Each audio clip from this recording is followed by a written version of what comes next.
আমন্ত্রণ ব্যবসা বাণিজ্য আর অর্থনীতির সবশেষ সংবাদ নিয়ে নিউজ 24 এর নিয়মিত আয়োজন বিজনেস আওয়ারের সাথে আছি হোসাইন শাহাদাত। শনি থেকে বৃহস্পতিবার দুপুর 1টায় প্রচারিত হচ্ছে অনুষ্ঠান। আয়োজনে থাকছে দেশ বিদেশের ব্যবসা বাণিজ্যের সবশেষ খবর এবং খবরের বিশ্লেষণ। এছাড়াও আছে শেয়ার বাজার এবং মুদ্রা বাজারের আপডেট। ইসলামী ব্যাংকে এসালমের সময় অবৈধ নিয়োগ প্রাপ্ত কর্মকর্তা কর্মচারীদের অবিলম্বে বহিষ্কারের দাবিতে মানববন্ধন এবং বিক্ষোভ সমাবেশ করছে ইসলামী ব্যাংকের গ্রাহক ফোরাম সহ কয়েকটি সংগঠন। রোববার সকাল 9:45টার দিকে রাজধানীর ইসলামী ব্যাংকের প্রধান কার্যালয়ের সামনে এই মানববন্ধন এবং বিক্ষোভ সমাবেশ শুরু হয়। বিক্ষোভকারীরা বলেন, পটিয়া বাহিনী সহ এসালমের অবৈধ দখলদাররা দেশব্যাপী অরাজকতা সৃষ্টি করেছে। এর প্রতিবাদে ও দখলদার মুক্ত ইসলামী ব্যাংক গঠনের লক্ষ্যে এই সমাবেশ আয়োজন করা হয়। ডলার কিনে দাম স্থিতিশীল রাখার চেষ্টা করছে বাংলাদেশ ব্যাংক। 2025-26 অর্থ বছরের প্রথম 4 মাসে 1747 মিলিয়নের বেশি ডলার কিনেছে কেন্দ্রীয় ব্যাংক। বাংলাদেশ ব্যাংক বলছে, বাণিজ্যিক ব্যাংকগুলোতে থাকা বাড়তি ডলার কিনছে সংস্থাটি। কেন্দ্রীয় ব্যাংকের এমন হস্তক্ষেপকে অবশ্য ইতিবাচক হিসেবে দেখছেন অর্থনীতিবিদরা। টাকার দ্রুত অবমূল্যায়ন ঠেকাতে ও রাষ্ট্রীয় সংস্থাগুলোকে আমদানি বিল পরিশোধে সহায়তা দিতে কেন্দ্রীয় ব্যাংক যেখানে ডলার বিক্রি করত, সেখানে এখন চলছে উল্টো প্রবাহ। মূলত চাহিদার তুলনায় বাণিজ্যিক ব্যাংকগুলোতে সরবরাহ বেশি ডলারের। তাই রপ্তানিকারক ও প্রবাসীদের স্বার্থ রক্ষায় বাজার মূল্য ধরে রাখতে গেল জুলাই থেকে ডলার কিনছে বাংলাদেশ ব্যাংক। বাংলাদেশ ব্যাংকের ফরেন এক্সচেঞ্জ নিলাম কমিটির মাল্টিপল প্রাইস অকশন পদ্ধতিতে এখন পর্যন্ত 11 দফা বাণিজ্যিক ব্যাংক থেকে ডলার কিনেছে কেন্দ্রীয় ব্যাংক। আর চলতি অর্থ বছরে এখন পর্যন্ত মোট 174,75,00,000 ডলার কিনেছে নিয়ন্ত্রক সংস্থাটি। 26টি ব্যাংক কিন্তু ফরেন কারেন্সিতে তারা উদ্বৃত্ত ছিল। যাদের পেমেন্ট দিতে হবে, যাদের ডলার লাগবে, তারা কিন্তু আমাদের এসে বিক্রি করবে না। তার মানে এটা একটা পজিটিভ সাইন যে অধিকাংশ ব্যাংক বৈদেশিক মুদ্রায় সলভেন্সি অর্জন করতে সক্ষম হয়েছে, গুটি কয়েকটা ব্যাংক না। এটা পজিটিভ সাইন। আর যেহেতু এনওপি, নেট ওপেন পজিশন বলতে একটা বিষয় আছে যে ব্যাংক কতটুকু ডলার নিজে ধারণ করতে পারবে, অতিরিক্ত ডলার আমাদের কাছে বিক্রয় করতে হবে। তা আমরা স্বাভাবিকভাবে আমরা তাদের কাছ থেকে কিনতে বাধ্য হই। 26 ব্যাংক থেকে কেনা ডলার যা রিজার্ভকে আরও শক্তিশালী করেছে। এছাড়া আগামীতে নির্বাচিত সরকার এলে বিনিয়োগ বাড়লে তখন কেন্দ্রীয় ব্যাংক সামাল দিতে পারবে বলে জানান মুখপাত্র। একে ইতিবাচক হিসেবেই দেখছেন বিশেষজ্ঞরা। ডলার প্রাইসটা স্টেবল থাকে, রপ্তানিকারকরা হতাশ হয় না এবং রেমিটেন্স প্রেরণকারীরাও ডিমোটিভেটেড হয় না। ইলেকশন হয়ে গেল, নতুন সরকার আসলো, তখন তো ডলারের আবার চাহিদা বাড়বে। নতুন ক্যাপিটাল মেশিনারির জন্য ইম্পোর্ট ডলার লাগতে পারে। আগে থেকে যদি আমরা বিল্ড আপ করে রাখি, এটা তো ভবিষ্যতের জন্য একটা কৌশল হিসেবে কাজ করবে। ফরেন এক্সচেঞ্জ মার্কেটটা এত শক্তিশালী হয়ে ওঠেনি, কিন্তু একটা চেষ্টা হচ্ছে যে এটা আস্তে আস্তে খোলা বাজারে ছেড়ে দেওয়ার যে অভিঘাতগুলি থাকে প্রাথমিকভাবে, সেটা যাতে সইতে পারে এবং প্রাথমিক কিছু ধাক্কা আসে সেইগুলোকে অ্যাবজর্ব করার জন্যই, যাতে কিনা এখানে ক্রাইসিস না হয় কোনো রকম, কিংবা টাকার মান খুবই ফ্লাকচুয়েট না করে। উঠানামা করলে কিন্তু এখানে ব্যবসা যারা করে, যারা বিনিয়োগ করে, তাদের জন্য খুব অসুবিধা হয়। সেপ্টেম্বরে আকু পেমেন্টের পর দেশের বৈদেশিক মুদ্রার রিজার্ভ রয়েছে 31.27 বিলিয়ন ডলার, আর আইএমএফ এর হিসাব অনুযায়ী যা 26.39 বিলিয়ন ডলার। মিনা ফেরদাউস, নিউজ 24, ঢাকা। রাজস্ব ফাঁকি প্রতিরোধ এবং কর ফাঁকি দেওয়া রাজস্ব পুনরুদ্ধার কার্যক্রম বেগবান করতে মাঠ পর্যায়ে গোয়েন্দা কার্যক্রম জোরদারের নির্দেশনা দিয়েছে জাতীয় রাজস্ব বোর্ড। রোববার এক বিজ্ঞপ্তিতে তথ্য জানিয়েছে সংস্থাটি। সম্প্রতি এক নির্দেশনায় জানানো হয়েছে, মাঠ পর্যায়ের প্রতিটি কর অঞ্চলকে আরও সক্রিয় এবং শক্তিশালী করার উদ্যোগ নেওয়া হয়েছে। এর আওতায় প্রতিটি কর অঞ্চল নিজস্ব ইন্টেলিজেন্স এবং ইনভেস্টিগেশন টিম গঠন করবে। নির্দেশনায় বলা হয়েছে, বিভিন্ন উৎস থেকে প্রাপ্ত গোয়েন্দা তথ্য, কর ফাঁকির অভিযোগ, প্রিন্ট ও ইলেকট্রনিক মিডিয়ায় প্রকাশিত প্রতিবেদন, আয়কর নথিতে ঘষামজা বা কাটাছেঁড়ার মতো অস্বাভাবিক করমুক্ত আয় বা সম্পদের অপ্রত্যাশিত বৃদ্ধি, এসব ক্ষেত্রে টিমগুলো তদন্ত কার্যক্রম শুরু করবে। দর্শক, বাংলাদেশ ব্যাংকের যে কার্যক্রম, অর্থাৎ ডলার কিনে দাম স্থিতিশীল রাখার যে প্রচেষ্টা, এতে রিজার্ভে বেশ খানিকটা স্বস্তি এসেছে। আমরা দেখতে পাচ্ছি বিভিন্ন কারণে রিজার্ভে আসলে এই মুহূর্তে স্বস্তি বিরাজ করছে, কিন্তু রাজস্ব আয়ে বড় ধরনের ঘাটতি এখনও রয়ে গেছে। রাজস্ব আয় কাঙ্ক্ষিত মাত্রায় হচ্ছে না। এই বিষয়গুলো নিয়ে আজকে আমরা আলোচনা করতে চাই। আমাদের সাথে যুক্ত হয়েছেন বিশিষ্ট অর্থনীতিবিদ, পলিসি রিসার্চ ইনস্টিটিউটের chairman doctor Zaidi Sattar. Doctor Zaidi Sattar, আপনাকে স্বাগত জানাচ্ছি বিজনেস আওয়ারের আজকের আয়োজনে। আপনার কাছ থেকে শুরুতে জানতে চাইবো যে ধন্যবাদ আপনাকে। বাংলাদেশ ব্যাংক এই মুহূর্তে যেই কাজটি করছে, ডলারের সরবরাহ বেড়েছে, অর্থাৎ ব্যাংকগুলোতে পর্যাপ্ত ডলার থাকায় সেখান থেকে আমরা দেখেছি যে গত এক বছরে প্রায় 11 বার ডলার কিনেছে।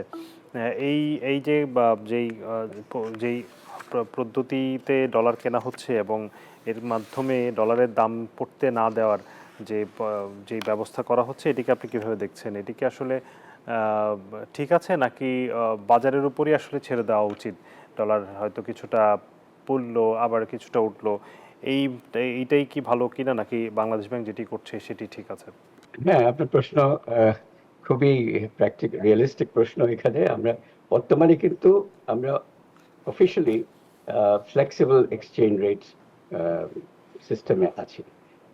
ফ্লেক্সিবল এক্সচেঞ্জ রেট সিস্টেমে থাকা মানে বেশি ইন্টারভেনশন মার্কেটে, এক্সচেঞ্জ মার্কেটে ইন্টারভেনশন না হওয়া উচিত। এখন একটা জিনিস সবাই মনে রাখতে হবে, এক্সচেঞ্জ রেটটা কি? এক্সচেঞ্জ রেটটা হচ্ছে it's a price of foreign exchange. মানে ডলারের দামটা হচ্ছে exchange, just like any other price. যে কোনো জিনিসের দাম, সেখানে সাপ্লাই বাড়লে দামটা কমে যায়, আর ডিমান্ড যদি সাপ্লাইয়ের চেয়ে বেশি হয় তাহলে দামটা বেড়ে যায়। এক্সচেঞ্জ রেটে মানে ডলারের দাম বেড়ে যায় যখন ডলার সাপ্লাই কম হচ্ছে, ডিমান্ড বেশি হচ্ছে। বর্তমান অবস্থায় যেটা আমরা দেখতে পাচ্ছি, এটা সুখবর যে এখন মানে ফরেন এক্সচেঞ্জের সাপ্লাই এখন বেশ ভালো আছে, এবং ইনফ্যাক্ট দেখা যাচ্ছে যে ডিমান্ড কিছু শর্টেজ আছে। সেই অবস্থায় যেটা হয় সেটা হচ্ছে যে ডলারের দাম কমে যায়। ডলারের দাম কমে যাওয়া হচ্ছে মানে অ্যাপ্রিসিয়েশন অফ দ্য ডলার। মানে আপনি যেখানে 122 টাকায় ডলার কেনা হতো, সেখানে এখন 121 টাকায় ডলার পাওয়া যাচ্ছে। তার মানে দ্যাটস এন অ্যাপ্রিসিয়েশন। এখন অ্যাপ্রিসিয়েশনে অনেকে মনে করবে এটা খুব ভালো খবর যে আমাদের কম টাকায় ডলার পাওয়া যাচ্ছে। এখানে কিন্তু অর্থনীতির জন্য, বিশেষ করে এক্সপোর্টারদের জন্য এটা কিন্তু খারাপ খবর। এক্সপোর্টারদের সুবিধা হয় যখন ডলার ডেপ্রিসিয়েট করে, ডলারের অবমূল্যায়ন ঘটে। কিন্তু এখানে যেটা হচ্ছে অ্যাপ্রিসিয়েশন, অবমূল্যায়নের উল্টোটা। তো এখন আমার মনে হয় বাংলাদেশ ব্যাংকের টার্গেট হচ্ছে যে একটা কমফোর্টেবল লেভেল অফ রিজার্ভস আনা। এখনো আমরা রিজার্ভ যেখানে 31 বিলিয়ন ডলার বাংলাদেশ ব্যাংকের হিসাবে, আর IMF এর ডেফিনেশন যেটা BPM, balance of payment manual 6 এর অনুযায়ী যে একটা হিসাব আছে, সেখানে 26 বিলিয়ন ডলার রিজার্ভ আসে। সেটা হচ্ছে অ্যাবাউট 4 মাসের ইম্পোর্ট খাবার। সো 4.5 মাসের ইম্পোর্ট কভার কিন্তু it's comfortable, it's not bad. কিন্তু আমাদের আরো বেশি কমফর্ট আনতে হলে আরো 6 মাসের কভার লাগা উচিত। তো সেইখানে আমার মনে হয় বাংলাদেশ ব্যাংকের একটা টার্গেট হচ্ছে যে আরেকটু রিজার্ভ যদি ভালো অবস্থায় রাখা যায়। তো এখন যখন বাজারে মানে ওনাদের কম দামে একটু কিনতে পারছেন ডলার, ওনারা কিনে রাখছেন। তো এখানে এটা ইন্টারভেনশনও বলা যায়, বাট এটা ইন্টারভেনশন নাও হতে পারে, in the sense that we are looking at the target. একটা একটা বাংলাদেশ ব্যাংকের একটা টার্গেটও থাকা উচিত যে আমাদের রিজার্ভটা কত মাসের ইম্পোর্ট কভার রাখা উচিত। সেখানে তাহলে আরেকটা জিনিস আনতে হয় যে import demand is what gives us the demand for foreign exchange. So এই ইম্পোর্ট ডিমান্ডটা এখন খুব নাজুক অবস্থায় আছে। ইম্পোর্ট বাংলাদেশের অর্থনীতিকে চাঙ্গা রাখার জন্য এবং প্রোডাক্টিভ সেক্টরে অ্যাক্টিভিটি বাড়ানোর জন্য কিন্তু ইম্পোর্ট দরকার আছে। সো সবসময় কিন্তু আমরা এক্সপোর্টের দিকে নজর দিই, ইম্পোর্টের দিকে নজর আমরা দেই না। কিন্তু import also contributes two development, two economic activity. সেখানে বর্তমানে একটু import growth is very slow. আমাদের যে অন্তত পক্ষে $75 বিলিয়ন এর ইম্পোর্ট না আসলে এটা একটু মনে হবে যে ইকোনমিক স্লো ডাউন হচ্ছে। So import has to be আরো একটু জোরদার করা দরকার হচ্ছে। এবং এই জন্যে আপনার একটু যদি এক্সচেঞ্জ রেট অ্যাপ্রিসিয়েট করে, মানে দ্যাট মিনস ইম্পোর্ট একটু সস্তা হয়ে যায়। জি সো এই কিন্তু ইম্পোর্টকে স্টিমুলেট করার জন্য doctor Sattar, modest import appreciation আসলে না বাড়ার is পেছনে good. তো অনেকগুলো কারণ আছে। এর মধ্যে আমরা দেখতে পাচ্ছি যে বিশেষ করে শিল্পে ক্যাপিটাল মেশিনারিজ ইম্পোর্ট অনেক কমে গেছে, অর্থাৎ নতুন বিনিয়োগ হচ্ছে না এই জায়গাটাতে। মানুষের ক্রয় ক্ষমতাও কিছুটা এখানে কমেছে। আমি সরি টু ইন্টারভিন, এখানে যেটা আমরা দেখতেছি যে import capital machinery import, capital machinery is a very tricky import. এখানে এর আগে যেটা একটা হতো, ক্যাপিটাল মেশিনারি ইম্পোর্টে এখানে অনেক মানে ওভার ইনভয়েসিং হতো, কারণ capital machinery tariff rate is very low, মানে 0 to 3% মতো। সো এখানে প্রচুর ওভার ইনভয়েসিং হতো। সো আপনি যে আগের যে ইম্পোর্ট ক্যাপিটাল মেশিনারি ইম্পোর্টের নাম্বার দেখছেন এবং এখন দেখছেন যে এটা অনেক কমে গেছে, এটার একটা কারণ হচ্ছে যে slow down of the economy is definitely one reason. কিন্তু আরেকটা রিজন হচ্ছে যে ওই যে আগে যে যে একটা প্রমিসকুইটি ছিল, যে আমরা বেশি বেশি করে মেশিনারি ইম্পোর্ট করি, ওভার ইনভয়েস করে ইম্পোর্ট করি, সেটা সেটা অনেক কমে গেছে বলে মেশিনারি ইম্পোর্টের ফিগারগুলো কমেছে। সো দুটো আমাদের একদিকে যখন আপনারা বলেন যে মনে হচ্ছে যে একদম ইকোনমি আর কাজ করছে না, এই মেশিনারি ইম্পোর্ট একদম কমে গেছে, মেশিনারি ইম্পোর্টের মধ্যে ফ্লাফ আছে তো ওখানে, ওইটা খেয়াল রাখতে হবে। So yes, there is a decline in demand for machinery imports, but part of it comes from the fact that এখন ওই যে ওভার ইনভয়েসিং এবং বেশি বেশি করে বেশি দাম দিয়ে কেনা, এই বেশি দাম দিয়ে কেনা কিন্তু ইভেন আরএনজি সেক্টরে একটা কথা আছে যে ওই যে কি ওয়াশার ড্রায়ার নাকি তারা বেশি দাম দিয়ে এক গাদা কিনে বসে থাকে, জাস্ট সেখানে মেশিনারি ইম্পোর্ট অনেক বেশি দেখায়। তাদের কিছু সুবিধা আছে, এটা এগুলো মানে this is different story.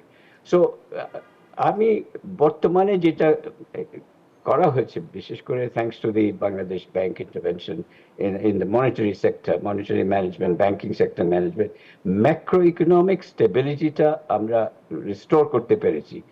Macro economic stability is the foundation for growth and investment.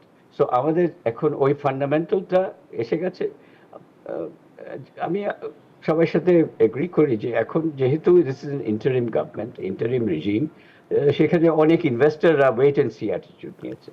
এটা this is standard, wait and see attitude নিয়েছে। তারা অপেক্ষা করবে যে ভাই ইলেকশন হলে আমরা বুঝতে পারবো যে গভর্নমেন্ট পলিসি কি হবে লং টার্ম।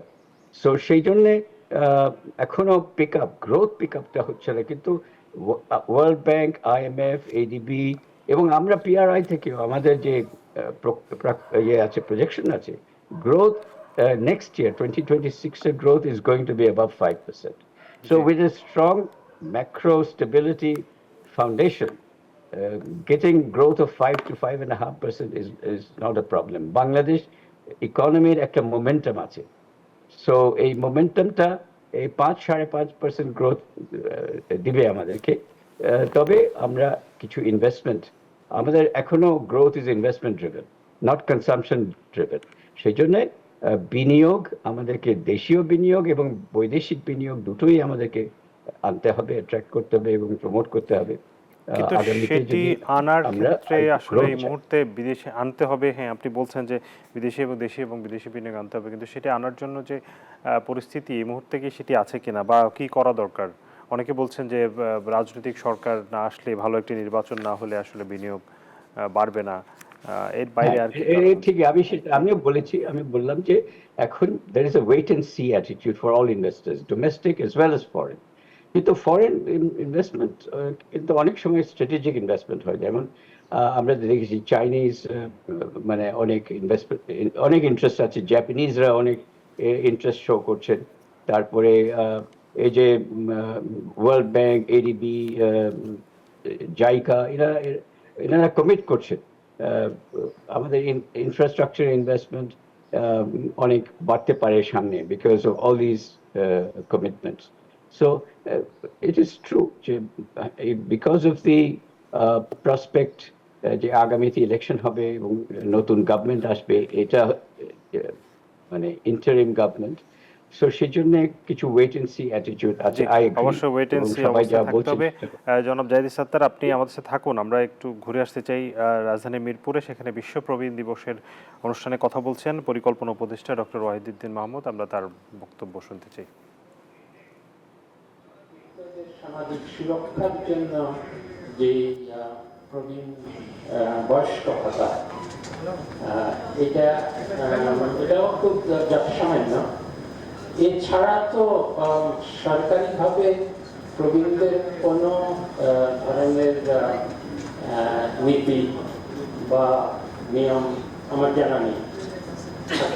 আর যদি সরকারের পক্ষ থেকে খুব কম সময়ের মধ্যে কোনো নীতিমালা, কোনো নিয়ম কানুন বা বিশেষ সুবিধা দেওয়ার দরকার হয়, তাহলে আপনাদের সমিতি থেকে বলবেন, আমি করে দেব। আমাদের হাতে 2-3 মাস সময় হচ্ছে, কোনো সমস্যা তো নেই। একটাই শুরু করা যাবে না যে বাজেট আমাদের খুবই সীমিত, কাজে হঠাৎ করে যদি বলা হয় প্রবীণদের জন্য অনেক ভাতা বাড়াতে হবে এবং করতে হবে, সেটা বাস্তবসম্মত হবে না। কিন্তু কিছু কিছু সমস্যার কথা আমি এখনই শুনতে পারলাম, যেটা আমি নিজেও ফিল করি। একটি হলো যে নারীদের জন্য আসন আছে পরিবহনে, কিন্তু প্রবীণদের জন্য যেটা বিদেশে আছে আমাদের দেশে নাই। অ্যাক্সেসিবিলিটি টু বিল্ডিংস, প্রবীণরা হুইল চেয়ারে বিশেষ করে বড় বড় ব্যাংকে যেতে গেলে বা অফিসে যেতে গেলে তাদের হুইল চেয়ার দিয়ে নেওয়া যায় না, সেরকম ব্যবস্থা খুবই কম আছে। হসপিটালগুলোতে প্রবীণদের জন্য আলাদা কোনো বসার জায়গা তেমন নাই। স্বাস্থ্যসেবা, ইভেন স্বাস্থ্যসেবা কেন্দ্রগুলোতে, মফস্বলে, সেখানেও নারীদের হয়তো আলাদা, শিশু নারীদের জন্য আলাদা কিছু সেবার ব্যবস্থা আছে, শিশু নারীদের স্বাস্থ্য কেন্দ্রও আছে, বিশেষ সেবা দেওয়ারও ব্যবস্থা আছে, কিন্তু প্রবীণদের জন্য আলাদা করে কিছু নাই। এগুলো কিছু কিছু বিধি ব্যবস্থা যদি দরকার হয়, তাহলে তো এখনই করে দেওয়া যায়, সমস্যা না। আমাদের জাস্ট মনে ছিল না কত ধরনের রিফর্ম এজেন্ডা, তার মধ্যে কয়টা মনে থাকবে। আপনাদের এখানে এসে এটা ভালো হলো যে এটা সম্বন্ধে আমরা সচেতন হলাম একটু। আর প্রবীণদের নিয়ে আমরা ভাবিনি এতদিন, তার কারণ হলো যে প্রবীণদের সংখ্যা কম ছিল পপুলেশনের মধ্যে। আজকাল উন্নত চিকিৎসার ফলে এবং তার কি রোগ হয় সেটা ধরা পড়ে, সে কারণে প্রবীণদের আয়ু বাড়ছে। আগের কালে আমরা বলতাম যে বিশেষ করে গ্রামাঞ্চলে যে যারা মারা যান 60 বছরের উপরে হলেই, আমার নিজের দাদা নানা 60 বছর অতিক্রম করলেই বলা হয় হ্যাঁ পুরো হয়ে মারা গেছেন। দর্শক, বিশ্ব প্রবীণ দিবস অনুষ্ঠানে কথা বলছেন পরিকল্পনা উপদেষ্টা ডক্টর ওয়াহিদুদ্দিন মাহমুদ, আমরা তার বক্তব্য শুনছিলাম। আমরা আবার আলোচনায় ফিরতে চাই। ডক্টর জাহিদ সাত্তার আছেন আমাদের সাথে, পলিসি রিসার্চ ইনস্টিটিউটের চেয়ারম্যান।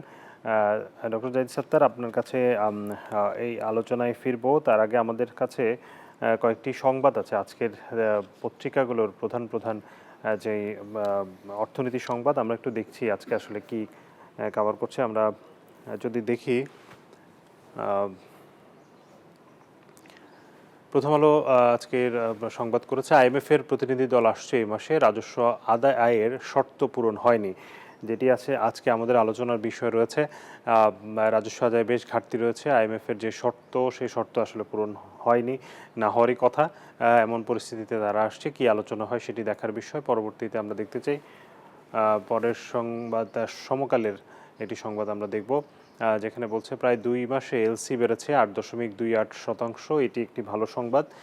এলসি জটিলতা থেকে কিছুটা হলেও বেরিয়ে আসতে পারছে, যেটি আমরা আলোচনা করছিলাম যে রিজার্ভ যেহেতু বাড়ছে, ডলারের যে স্বল্পতা ছিল সেটি কমে আসছে, সে কারণে এলসি বাড়ছে। এর পরের সংবাদটি বাংলাদেশ প্রতিদিনের সংবাদ, মাঠ পর্যায়ে গোয়েন্দা কার্যক্রম জোরদারের নির্দেশ এনবিআরের, যেটি আমরা আসলে সংবাদে দেখিয়েছি কিছুক্ষণ আগেই। এর পরের সংবাদটি বাংলা ট্রিবিউনের সংবাদ। আমরা দেখতে চাই যে কেন্দ্রীয় ব্যাংকের বর্তমান এবং সাবেক 19 কর্মকর্তার বিস্তারিত তথ্য চেয়েছে দুদক। অর্থাৎ কেন্দ্রীয় ব্যাংকের আমরা জানি যে বেশ অনিয়মের অভিযোগ আছে, সেই অভিযোগের তদন্ত করতে চাইছে দুদক এবং এই কারণেই 19 কর্মকর্তার বিস্তারিত তথ্য চাওয়া হয়েছে। দ্য বিজনেস স্ট্যান্ডার্ডের একটি সংবাদ এই মুহূর্তে আমরা দেখতে চাই। খেলাপি মামলায় জড়িয়েছেন 10,000-এর বেশি ঋণ গ্যারান্টার। এটি খুবই আশঙ্কাজনক একটি খবর। যারা খেলাপি হয়েছে তাদের যারা গ্যারান্টার হয়েছিলেন তারাই এখন আসলে বিপদে পড়েছেন। পরের সংবাদটি দেখতে চাই কালের কণ্ঠের সংবাদ। ফের বেড়েছে স্বর্ণের দাম, আজ থেকে কার্যকর। প্রায় 2 লাখ টাকা কিন্তু উঠে গেছে স্বর্ণের ভরি। এই ছিল এই আজকের কিছু উল্লেখযোগ্য অর্থনৈতিক সংবাদ যেগুলো শিরোনাম করেছে আমাদের দৈনিক পত্রিকাগুলো। জনাব জাহিদ সত্তার, এই সংবাদগুলোর মধ্যে একটি সংবাদ একটু নিয়ে আলোচনা করতে চাই, সেটি হচ্ছে রিজার্ভে যে ঘাটতি, যেটির কারণে আসলে আইএমএফের প্রতিনিধি দল আসছে, তাদের যে শর্ত সেই শর্ত পূরণ হয়নি, এই শিরোনাম হয়েছে। এই রাজস্ব ঘাটতিটা আসলে কেন হয়েছে? কারণ আমরা দেখেছি যে রাজস্ব বোর্ডের বেশ কিছু সংস্কার কার্যক্রম হাতে নিয়েছে। আমরা জানি যে এর মধ্যে আন্দোলনও হয়েছে, কিন্তু আন্দোলনের পরে তো গত 3 মাস বেশ ভালোই যাওয়ার কথা। এর মধ্যে আসলে এই ঘাটতির কারণ কি বলে মনে করেন? ধন্যবাদ। এটা একটা বিরাট বড় সমস্যা বাংলাদেশের জন্য। এই সমস্যাটা চলে আসছে, এই যে রাজস্ব ঘাটতি। এখানে দুটো কারণ দেখতে পাচ্ছি যে কারণে এখন রাজস্ব ঘাটতিটা, মানে যত টার্গেট ছিল সেই তুলনায় রাজস্ব আসছে।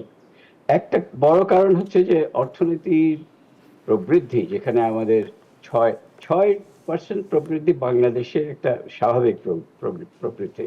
এটা যে সেখান থেকে যে মানে যেহেতু গত বছরের যে ডিসরাপশন, পলিটিক্যাল ডিসরাপশন বলেন, ইকোনমিক ডিসরাপশন বলেন, এগুলো কারণে গ্রোথটা 4%-এ নেমে আসছে। সে কারণে রাজস্ব আহরণও কমবে, স্বাভাবিক, কারণ রাজস্ব আহরণটা ইকোনমিক পারফরমেন্সের উপরে নির্ভর করে। দ্বিতীয় রাজস্ব আহরণের মানে সমস্যাটা আমি দেখতে পাচ্ছি যে কাস্টমস রেভিনিউ, যেহেতু ইম্পোর্ট স্লো ডাউন হয়েছে, ইম্পোর্ট সিগনিফিকেন্ট স্লো ডাউন হয়েছে, সেই জন্য কাস্টমস রেভিনিউ সিগনিফিকেন্টলি কম আসছে। সো তারপরে ইকোনমিক স্লোডাউনের সাথে ভ্যাট, ইনকাম ট্যাক্স, এগুলো সবকিছুই লিঙ্কড আছে। সো সেই কারণে রাজস্ব আহরণ আমাদের একটা সমস্যা রয়ে গেছে। অর্থনীতি যদি পিক আপ করে এবং আগামী এই বছরে যেহেতু ম্যাক্রো স্টেবিলিটিটা এসে গেছে, ম্যাক্রো স্টেবিলিটি, ফিনান্সিয়াল সেক্টরে যে ধস নেমেছিল সেই ধসটা বন্ধ হয়েছে। এগুলি সব কিছু কারণ আগামীতে ইনভেস্টমেন্ট আসবে, ইকোনমিক প্রবৃদ্ধিটাও বাড়বে এবং রাজস্ব সেখানে বাড়বে। তবে একই সাথে কিন্তু রাজস্ব যথেষ্ট সংস্কারের প্রয়োজন, কতগুলি মৌলিক সংস্কারের যে প্রয়োজন আছে। এবং বিশেষ করে আমরা যে একটা প্রিন্সিপাল যে ভলান্টারি মানে পেমেন্ট, এই প্রিন্সিপালটা বাংলাদেশের রাজস্ব আহরণের এবং ম্যানেজমেন্টে আমরা এখনো দেখি না। কারণ মানুষদেরকে ফিল করতে হবে যে আমরা ট্যাক্সটা দেবো, যাতে আমরা উই উইল ফিল রিলিফ যে ট্যাক্সটা দিলাম, এবং ভলান্টারি দেব, যে আমাদের একটা দায়িত্ব আছে সরকারের প্রতি, যেহেতু সরকারি সার্ভিস আমরা পেয়ে থাকি। সো এই জিনিসটা আনতে হবে আমাদের ট্যাক্স সিস্টেমে, ভলান্টারি কমপ্লায়েন্স যেটাকে বলা হয়, যে আমরা স্বতঃস্ফূর্তভাবে ট্যাক্স দিব। তো এটাই আমি বলতে পারি। তবে অর্থনীতি আরেকটু চাঙ্গা হলে এবং আগামী বছরে তো সবাই প্রজেক্ট ওই রকম 5 থেকে 5.5% মিনিমাম গ্রোথ আমরা আশা করছি, এবং তাহলে রাজস্ব বাড়বে। তবে আইএমএফ এর অন্যান্য যেসব ছিল, মানে কন্ডিশন বলতে পারেন, রিকোয়ারমেন্ট ছিল, সেগুলো কিন্তু মিট হয়েছে, বিশেষ করে রিজার্ভ এসবের ব্যাপারে। কিন্তু রাজস্ব ওখানে একটু ঘাটতি আছে। তো সেটা দেখেন, আইএমএফ, ওয়ার্ল্ড ব্যাংক, এরা কিন্তু যখন বাংলাদেশকে সাহায্য, মানে এই ঋণ দিচ্ছে, তারা কিন্তু this is an investment in development, এভাবে দেখতে হবে। এবং তারা চায় না যে বাংলাদেশ ঋণগ্রস্ত হয়ে যাক, সেই জন্য তারা সব আটঘাট একটু বাঁধে। তারা দেখতে চায় যে বাংলাদেশের ঋণ মানে রিপেমেন্টের মানে কতটুকু সুযোগ আছে, এবং বাংলাদেশ এ পর্যন্ত ডেট সাস্টেনেবিলিটি অ্যানালিসিস যতগুলো করা হয়েছে ওয়ার্ল্ড ব্যাংক এবং IMF, তাতে দেখা যায় যে বাংলাদেশ ইজ ফেয়ারলি মানে কমফোর্টেবল অবস্থায় আছে, বিশেষ করে এই ডেট মানে ডেট সাস্টেনেবিলিটি বিষয়ে। সুতরাং বাংলাদেশের ডিফল্ট এইগুলো কোনো ইয়ে নাই। সামনে আমাদেরকে LDC গ্র্যাজুয়েশন যদি হয়ে যায়, সেখানে আমাদের ইন্টারেস্ট রেট বাড়বে, কিন্তু এই পর্যন্ত আমাদের যে টোটাল মানে স্টক অফ মাল্টিল্যাটারাল ডেট, আন্তর্জাতিক যে ঋণ আছে, সেখানে কিন্তু এখনো প্রায় 90% কিন্তু আমাদের দেখা যাচ্ছে যে কনসেশনাল ডেট আছে, এবং কনসেশনাল ডেট থাকাতে আমাদের যে অ্যাভারেজ ইন্টারেস্ট রেট এখনো 1 থেকে 1.5% আছে। রিপেমেন্ট পিরিয়ড এখনো অ্যাভারেজ 23 থেকে 25 বছর আছে আমাদের। আর আমাদের ডেট সার্ভিসিং মানে আমাদেরকে যে প্রিন্সিপাল এবং ইন্টারেস্ট পেমেন্ট করতে হয়, এটা এখনো আমাদের ফরেন এক্সচেঞ্জ আর্নিং এর মাত্র 5%-এর মধ্যেই আছে, 5%-এর নিচেই আছে। সুতরাং আমাদের খুব কমফোর্টেবল ডেট সিচুয়েশন, আন্তর্জাতিক ডেট। এবং আমরা যে আসলে ঋণ পরিশোধ করছি, আমাদের ঋণ পরিশোধের যে পরিস্থিতি সেটাও কিন্তু বেশ ভালো। আমরা যদি দেখি যে এই অর্থ বছরে এখন পর্যন্ত $4.5 বিলিয়ন ঋণ পরিশোধ করা হয়েছে, যেটি হয়তো অর্থ বছর শেষে $5 বিলিয়ন ছাড়িয়ে যেতে পারে, এমনটা মানে এখন পর্যন্ত প্রায় $45 কোটি ইয়ে করা হয়েছে, পরিশোধ করা হয়েছে। আপনি ঠিক বলেছেন, কিন্তু একই সাথে আপনারা এটাও দেখবেন যে আমাদের যে ফরেন এক্সচেঞ্জ আর্নিং হতে পারবে। সো আপনার সংখ্যা যেখান থেকে 4.5 থেকে 5 বিলিয়ন ডেট সার্ভিসিং বেড়ে যাবে, একই সাথে আমাদের যদি ফরেন এক্সচেঞ্জ আর্নিংও বেড়ে যায়, তাহলে as a percentage of foreign exchange earning এটা বাড়বে না। সেক্ষেত্রে এটি ভালো পরিস্থিতি। IMF এর যে থ্রেশহোল্ড আছে এই ডেট সার্ভিসিং ইয়েতে, থ্রেশহোল্ড প্রায় 25%, আমরা সেখানে 5%-এ আছি, মানে আমাদের বেশ কমফোর্ট জোনে আছে। কমফোর্ট জোনে আছে, জি। নিশ্চয়ই আমরা চাইবো যে অর্থ বছর শেষে একটি ভালো অবস্থানে থাকবে আমাদের রিজার্ভ, সেটি 30 বিলিয়ন বা তারও বেশি যাবে আমরা আশা করছি, এবং আমাদের যে ডলারের যে স্থিতিশীলতা আছে সেটিও বজায় থাকবে, সেটি আমরা আশা করছি। অনেক ধন্যবাদ ডক্টর জাহিদ সাত্তার, আপনি আমাদেরকে সময় দিয়ে আমাদের বিশ্লেষণে অংশ নিয়েছেন। আপনার সাথে আবারও কথা হবে নিশ্চয়ই। আপনাকে ধন্যবাদ। দর্শক, কথা বলছিলাম পলিসি রিসার্চ ইনস্টিটিউটের চেয়ারম্যান ডক্টর জাহিদ সাত্তারের সাথে। এরই সাথে একটি বিরতি নিচ্ছি, বিরতির পর ফিরবো, একটু পর সাথেই থাকুন।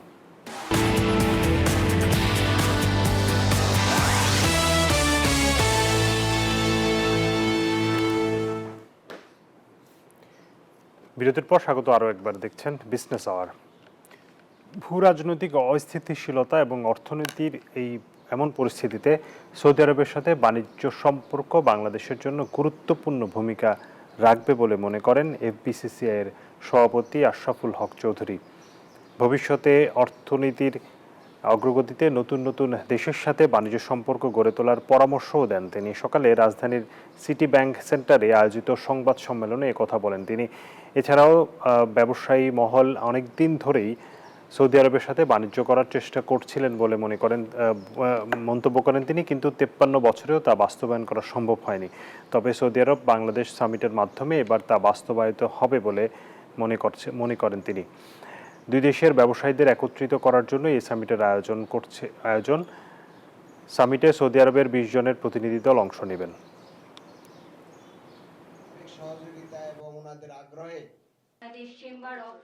দৃঢ়ভাবে বিশ্বাস করি যে সৌদি আরব বাংলাদেশের জন্য একটি সম্ভাবনাময় বিকল্প বাজার হয়ে উঠবে।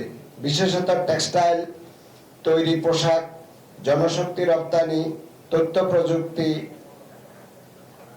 ডিজিটাল ফাইন্যান্স, কৃষি পণ্য ও পরিবেশ বান্ধব পাটজাত পণ্যের বিশাল সুযোগ রয়েছে। জানাতে চাই শেয়ার বাজারের খবর।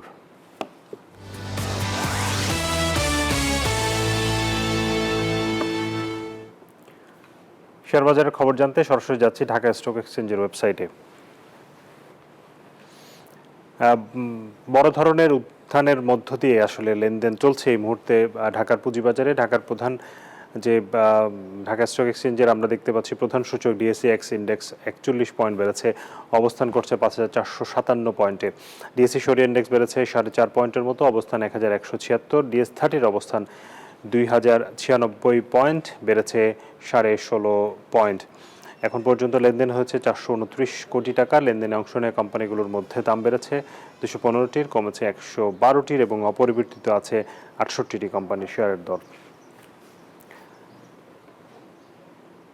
জানাবো স্বর্ণ, মুদ্রা এবং রূপার বাজারের আপডেট। মুদ্রার বিনিময় মূল্য যদি দেখি, মার্কিন ডলার 122 টাকায় কেনা হচ্ছে, 123-এ বিক্রি করা হচ্ছে। ইউরো 137 টাকায় কিনে 142 টাকায় বিক্রি করা হচ্ছে। পাউন্ডের কেনা দর 157, বিক্রয় 165। চীনা ইউয়ান 16 টাকায় কিনে 17 টাকা 50 পয়সা বিক্রি হচ্ছে। সৌদি রিয়ালের কেনা দর 32 টাকা 50 পয়সা, বিক্রয় 32 টাকা 60 পয়সা। ভারতীয় রুপি 1 টাকা 38 পয়সা কিনে 1 টাকা 45-এ বিক্রি করা হচ্ছে। স্বর্ণের দরদাম যদি দেখি, 22 ক্যারেট স্বর্ণ প্রায় 2 লাখ টাকা এখন ভরিতে বিক্রি হচ্ছে। 21 ক্যারেটের দাম পড়ছে 1,88,595, 18 ক্যারেট 1,61,000 টাকার বেশি এবং সনাতন সোনা বিক্রি হচ্ছে 1,34,000 টাকায়। রূপার দরদাম দেখতে চাই, 22 ক্যারেট রূপা 3,475 টাকা প্রতি ভরি, 21 ক্যারেটের দাম 3,312, 18 ক্যারেট 2,846 এবং সনাতন রূপা বিক্রি হচ্ছে 2,134 টাকায়। এর সাথে আরও একটি বিরতির সময় হচ্ছে, ফিরছি একটু পর।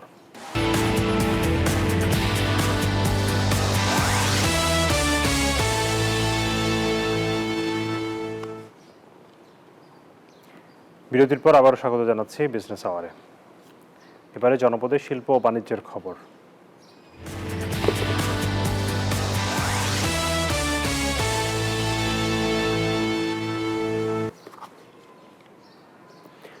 বগুড়ার বাজারে শাকসবজির দাম বাড়ছেই বিপাকে পড়েছে নিম্ন আয়ের মানুষ, জানাচ্ছেন মিশ্র প্রতিক্রিয়া। বিশেষজ্ঞরা বলছেন, বিক্রেতারা বলছেন সরবরাহ কম থাকায় দাম বাড়তি, আর বড় ব্যবসায়ীদের দাবি বাজারে কোনো সিন্ডিকেট নেই, চলছে নিয়মিত নজরদারি। আব্দুল সালাম বাবুর তথ্য ছবিতে ডেস্ক রিপোর্ট। বগুড়া জেলায় বছরে সবজির উৎপাদন হয় 4.25 লাখ টনের বেশি। এখান থেকে সবজি পৌঁছায় দেশের অনেক জেলা, কিন্তু এখানকার স্থানীয়দেরও পড়তে হয় চড়া দামের কবলে। গত কয়েকদিনের মধ্যে জেলার বাজারগুলোতে প্রায় সব সবজির কেজিতেই বেড়েছে 10 থেকে 30 টাকা পর্যন্ত। বিপাকে নিম্ন ও মধ্য আয়ের মানুষ। মাসের হিসাব কষতে পড়তে হচ্ছে হিমশিম দশায়। আলু, কচু ও পেঁপে ছাড়া সব সবজির কেজি 50 টাকার উপরে, কাঁচামরিচ 300 টাকার আশেপাশে। সবগুলো 80 টাকার উপরে, সবজি 80 টাকার উপরে কিনে খাওয়াতে খুব কঠিন ব্যাপার। সাধারণ ক্রেতা একটু ক্ষতিগ্রস্ত, একটু জিনিসের দাম ঊর্ধ্বগতি। এটা যদি সীমিতের মধ্যে থাকতো তাহলে সবার জন্য একটু ভালো হতো। আমাদের যে ইনকাম তো আমরা চলতে পারতেছি না। বিক্রেতারা বলছেন এবার বিরূপ আবহাওয়ার কারণে উৎপাদন ব্যাহত হয়েছে, তাই বাজারে সরবরাহ কম। বাজারের চাহিদার চেয়ে এখন অনেক কম, আপনার আমদানি কম, আর বাজারে 1 মণ মালের উপরে 10-20টা কাস্টমার যায়। ঘন ঘন বৃষ্টি হওয়ার কারণে এই অবস্থা, মানে মালের সরবরাহ কম। গাছে জোয়ার বেশি যদি আসে তাহলে আপনার মাল আমদানি বেশি হবে। আমরা সবসময় বাজার মনিটরিং করছি, কোন অসৎ ব্যবসায়ী যেন বাজার কৃত্রিম সংকট বা অতি মুনাফার জন্য দাম বেশি নিবে সেটা আমরা কোনো রকম হতে দেব না, এবং আমরা সবসময় মনিটরিং রাখতেছি যেন বাজার স্থিতিশীল থাকে, মানুষের ক্রয় ক্ষমতা থাকে। বাজারে সরবরাহ বাড়লে কমে যাবে সবজির দাম মনে করছেন সংশ্লিষ্টরা। Desk report, news 24। দর্শক, বাজার পরিস্থিতি সম্পর্কে আরো জানাতে আমাদের সাথে বগুড়া থেকে যুক্ত হচ্ছেন সহকর্মী আব্দুল সালাম বাবু। বাবু, আপনি আপনার রিপোর্টে আমরা দেখলাম যে বাজারে বেশ কিছু পণ্যের দাম বেড়েছে। এই বাড়ার আসলে কি কারণ আছে, এবং এই মুহূর্তে আসলে বিশেষ করে চালের দামের কোনো আপডেট আছে কিনা আপনার কাছে?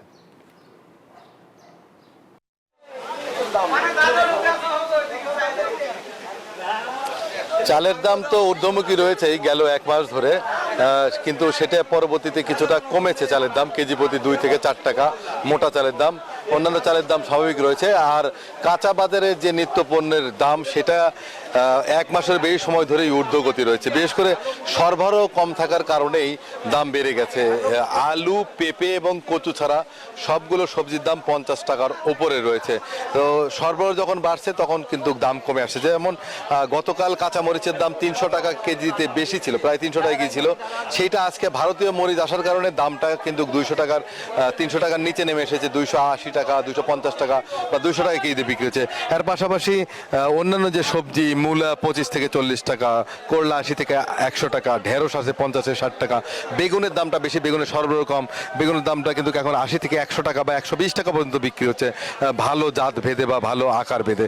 পটলের দাম 50 টাকা রয়েছে। তো সরবরাহ বাড়লেই দাম কমে যায়। আমরা এখানে দেখেছি যে অনেক ক্রেতারা যারা বলছেন যে বাজারে কোনো সিন্ডিকেট আছে কিনা, সেটা কিন্তু নেই। কাঁচা বাজারে আসলে ওই রকম সিন্ডিকেট নেই, সেটা আমাদেরকে জানিয়েছেন বগুড়ার রাজাবাজার ব্যবসায়ী সমিতির উপদেষ্টা পরিমল প্রসাদ রাজ। আমরা একটু তার কাছে যাব, জানতে চাইবো যে আসলে বাজারে কেন দাম বাড়ছে সেই বিষয়টা যদি আমাদেরকে একটু বলেন। ধন্যবাদ। আসলে আপনারা জানেন যে সবজি যে দামটা আসলে কয়েকদিন ধরে খরা এবং বৃষ্টি হতে একটু সবজির আমদানি একটু কম হয়েছে। সবজিটা আস্তে আস্তে আমদানিটা বৃদ্ধি পেলে কিন্তু দাম কমেছে। কালকের চেয়ে কিন্তু আজকে একটু দাম কমেছে। ধরেন এরকম সবজি আমদানি যত বেশি হবে আপনার দাম কিন্তু কমেছে। যেমন কাঁচামরিচের দাম কালকে আপনারা দেখেছেন 300 350 টাকা গেছে, আজকে কিন্তু 180 থেকে 200 টাকা চলে আসছে। দেখবেন আস্তে আস্তে দেখবেন মাল আমদানি দামটা কমে যাবে। ধন্যবাদ। আমরা একজন ক্রেতার সাথে কথা বলবো। আসলে বাজারে কি দাম বেশি মনে হয়? হ্যাঁ, অনেক দাম বেশি মনে হচ্ছে। এই লাউ 60 টাকা দাম, 30-40 হলে একটা ভালো অবস্থায় থাকে। ক্রেতা বলছে দাম বেশি, আমরা একটু বিক্রেতার সাথে কথা বলবো আসলে কেন দাম বেশি বলছে ক্রেতা, যদি বলেন। আসসালামু আলাইকুম। এখন ঘটনা হচ্ছে কাঁচামাল জমির উপর আমদানির উপর হচ্ছে কাঁচামালের দাম কম বেশি হওয়ার জন্য। এই যে ধরুন পটল আমদানি আছে 50 টাকা কেজি, বেগুন আমদানি নেই 100-120 টাকা, কচুর বই 30 টাকা, এই যে সিম হলো আপনার 200 টাকা কেজি, মূলা হচ্ছে 30 টাকা 40 টাকা। ধন্যবাদ। উনি জানালেন যে আসলে সরবরাহ কম বাড়লেই কাঁচা বাজারের দাম কমে আসবে এবং সামনে শীতকালীন মৌসুম আছে, অক্টোবর মাসের 16 তারিখ থেকেই শীতকালীন সবজি সরবরাহ বাড়লেই বগুড়ার বাজারে সহ সারা দেশেই কিন্তু বগুড়ার সবজি যায়, যার কারণে সেই দামটা কমে যাবে এবং ক্রেতাদের নাগালের মধ্যে আসবে বলে তারা মনে করছেন। এই ছিল সর্বশেষ। ফিরে যাবে স্টুডিওতে। শাহাদত বাবু, আপনাকে অনেক ধন্যবাদ। বিলাতি ধনেপাতার আবাদ করে ভাগ্য বদলাচ্ছেন নরসিংদীর কৃষকরা। আকার, স্বাদ এবং গন্ধে অতুলনীয় হওয়ায় এখানে উৎপাদিত মশলাজাতীয় এই উদ্ভিদের জনপ্রিয়তা দিন দিন বেড়েই চলেছে। কম খরচে লাভ বেশি হওয়ায় খুশি কৃষকরাও। বর্তমানে একদিনে এক হাটেই বিক্রি হয় 10 থেকে 12 লাখ টাকার ধনেপাতা। নরসিংদী থেকে হৃদয় খানের পাঠানো তথ্য ছবিতে ডেস্ক রিপোর্ট। নরসিংদীর শিবপুরের জয়নগর ইউনিয়নের জজ মিয়া 10 শতক জমিতে আবাদ করেছেন বিলাতি ধনেপাতা। কম খরচে লাভ বেশি হওয়ায় কৃষকরা এই ফসলের চাষ করে এখন স্বাবলম্বী। ভালো ফল পাইছি, বাজার নিলে 160-70 টাকা কেজি দেয়, এটা বেচি আমরা সংসার চলে। প্রতি কেজি বিলাতি ধনেপাতা আকার ভেদে বিক্রি হয় 150 থেকে 180 টাকায়। এই ফসল ঘিরে বেলাব উপজেলার বটেশ্বরে গড়ে উঠেছে বাজার। এই বাজারকে বাংলাদেশের সবচেয়ে বড় বিলাতি ধনেপাতার হাট বলা হয়। শুধু এক হাটে বেচা কেনা হয় 10 থেকে 12 লক্ষ টাকার বিলাতি ধনেপাতা। প্রতিদিন প্রায় এখানে 10 থেকে 15 লক্ষ টাকার পাতা বিক্রি হয়। তো সবাই বেচা কিনে করে শান্তি পায়, কোনো খাজনা নাই, কিচ্ছু নাই। ব্যাপারীরা মাল কিনে খুব শান্তি পায়। অভিজ্ঞতা থেকে আইছি পাতার লাগি, প্রতিদিন পাতার লাগি আমি আসি পিক আপ লইয়া 150 টাকা, 60 টাকা, 70 টাকা ডেলি। এই আজকে 4 মাস ধরে 5 মাস ধরে কিনতেছি, হাজার টাকার বিক্রি হইতেছে। আমি পাতা কিনি প্রায় 10 লক্ষ টাকা। বিলাতি ধনেপাতার আবাদ বাড়াতে কৃষকদেরকে সব ধরনের সহযোগিতার কথা জানায় কৃষি বিভাগ। আমরা বিভিন্ন প্রোগ্রামের মাধ্যমেও আমরা কিন্তু কৃষকদের আসলে পরামর্শ দিয়ে থাকি, যেটা হলো যাতে উৎপাদন করে এবং অল্প জায়গাতে এটা খুব সুন্দর আপনার করা যায়, লাভজনক একটা ফসল হিসেবে হয় এটা। অনাবাদি জমি ও ফল বাগানেও এই ফসল ভালো জন্মায়। একসময় এই ফসলের চাহিদা না থাকলেও সময়ের ব্যবধানে বেড়েছে বিলাতি ধনেপাতার কদর। Desk report, news 24। এবারে বিশ্ব বাণিজ্যের খবর।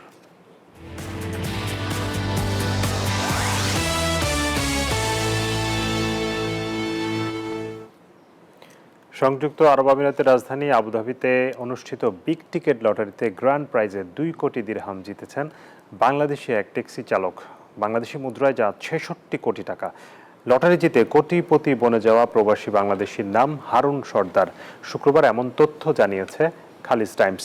জানায় সেপ্টেম্বর মাসের গ্র্যান্ড প্রাইজের ড্র অনুষ্ঠিত হয়েছে আর তাতেই ভাগ্যের চাকা ঘুরেছে 44 বছর বয়সী হারুন সর্দারের। গত 14 সেপ্টেম্বর টিকিটটি কিনেছিলেন হারুন। 2009 সালে আরব আমিরাত যান হারুন। 15 বছর ধরে দেশটির শারজায় আছেন তিনি। সেখানে ট্যাক্সি চালাচ্ছিলেন এতদিন।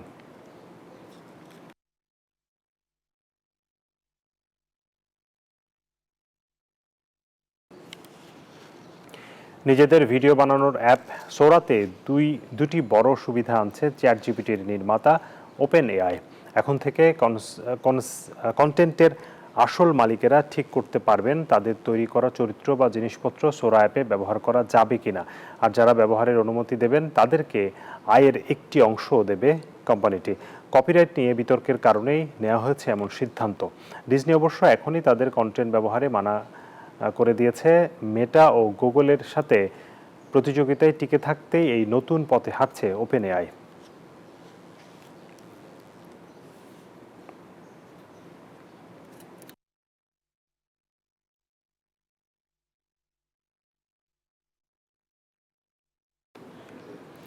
দর্শক, এই ছিল বিজনেস আওয়ারের আজকের আয়োজনে। সাথে থাকার জন্য ধন্যবাদ সবাইকে।